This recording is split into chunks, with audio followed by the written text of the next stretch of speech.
So viewers, in front of me HP OfficeJet 250 mobile all-in-one device, and now I'm gonna show you how to remove the battery from this HP device.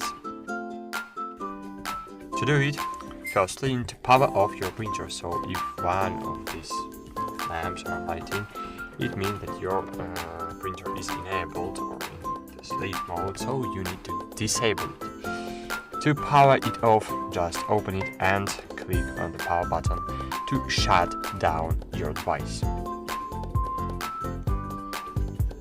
Okay, that's it.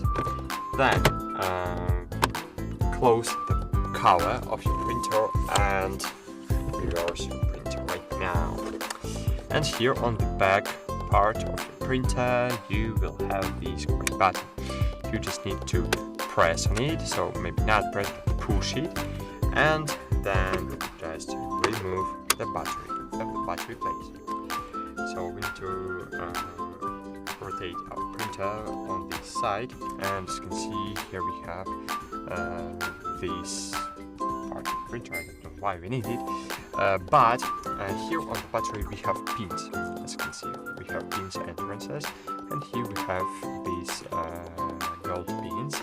And what we need to do, we need to install this battery in this way. As you can see, we have pins, and here we have pins.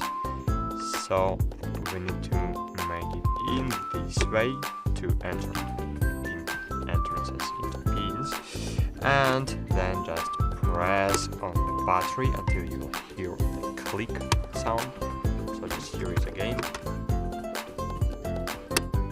and it means that our battery was successfully installed, and you can press the power button to enable the printer.